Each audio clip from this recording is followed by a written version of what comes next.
Hello, my name is John Annanab, reporting for Green Machine. I'm here in Norwich to talk to people about global warming, a problem which is threatening Norfolk. Earlier today, I met some members of the public to ask their views on this important issue. Do you think global warming affects Norfolk? I wouldn't care if it did. I'm not really sure, to be honest. I don't think so, because, well, look at our history. We've suffered, like, a load of invasions and everything, and we're still here. Oh yes. Yeah, well, I think it's very important that we stop global warming because my house fell into the sea and now I end up here and I'm like, don't know where I am. It's like, oh my God. What do you think is causing global warming? I don't know, I don't care. I think it's all the other countries, to be honest. Well, America and China, they've got all these industries that produce coal, oil, etc. And they don't seem to be doing anything to prevent it, so why should we? Oh really? Well, it's the fact that there's so many people using these fossil fuels. Everyone should just be chilling and relaxing and, we should use biofuels instead and feed the land. Do you think you will try to change your lifestyle to become more eco-friendly? What's the point? Nothing is going to happen here, I've already said. I think it'll all be in foreign places. Well, I really slip up on this one. I'm gonna stop taking them long flights back home to Jamaica. I think we should all do our fair share. I'm gonna stop smoking. Oh, no, I don't want to stop smoking. But I'll start cycling, yeah. Cycling! Let's go! Let's go back to the studio for a closer look at what could happen to Norfolk. Over the next few years, we may experience heat waves, blizzards, flooding and erosion from rising sea levels. This may happen unless we change our ways. To help prevent this, we must use public transport, cycle or drive less, conserve energy by using energy-efficient appliances, buy local produce, food miles contribute to your carbon footprint, turn off all lights when not in use, wear a jumper instead of turning the heating up. I'm with Claire Stephenson from Norwich City Council. What is your day-to-day role in the council? I'm the Deputy Coordinator of the Green Group on Norwich City Council.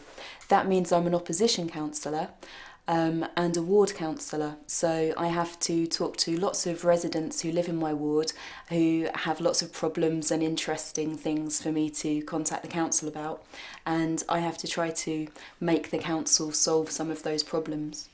How can households become more energy efficient? There are some very simple things that you can do, such as changing your light bulbs to energy efficient light bulbs, cavity wall insulation, and any other kind of insulation. Very simple things such as drawing your curtains in the evening when it's cold to try to keep the heat in.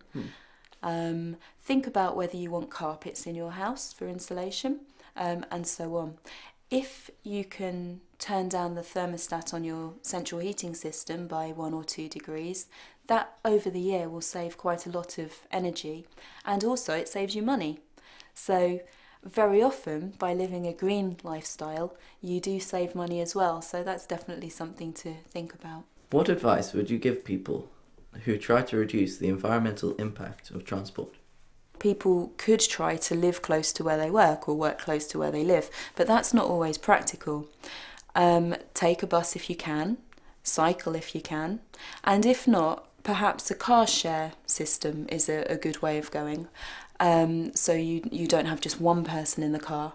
Norfolk County Council have got a website, or a link to their website, where you can share lifts if you want to. There's also the City Car Club that you may have heard about. So instead of having your own car, you can share a car with lots of other people. It's a little bit like renting one, but only for a few hours at a time. Should we all be buying locally?